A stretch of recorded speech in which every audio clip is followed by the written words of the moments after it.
and welcome. Today I am going to be using the seahorse mold and some chameleon powders to make a chameleon seahorse.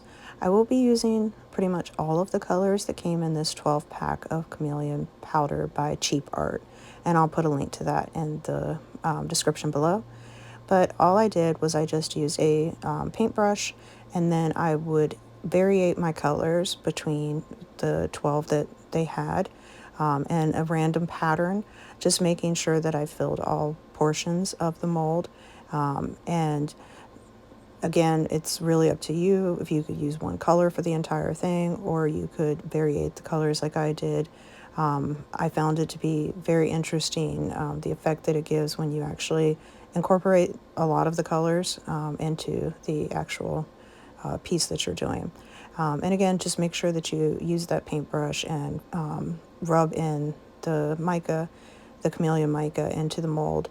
And when you are finished, you'll want to make sure that you blow off any excess.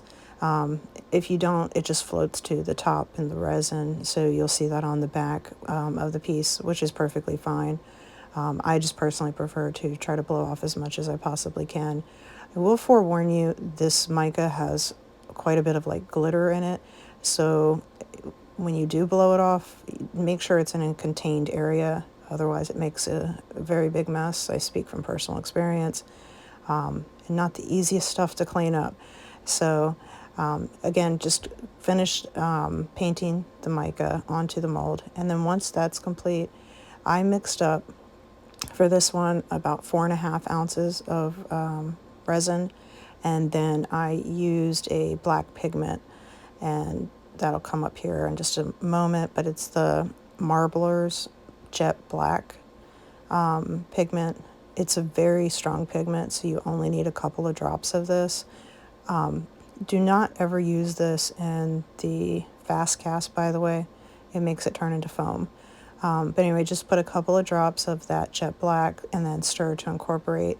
And then I actually started pouring at the nose of the seahorse and let that flow by itself, and then started at the tail and let that flow. And then I allowed that to cure per the manufacturer's instructions. And once it was cured, then I was able to demold, and here is the final product.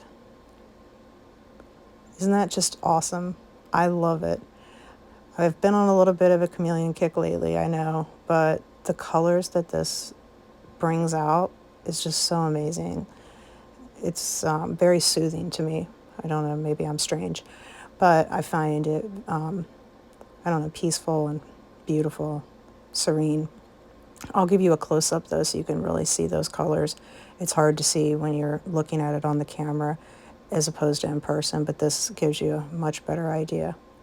But I hope you enjoyed the video. Please don't forget to like, subscribe, share, and press the bell to be alerted to future videos.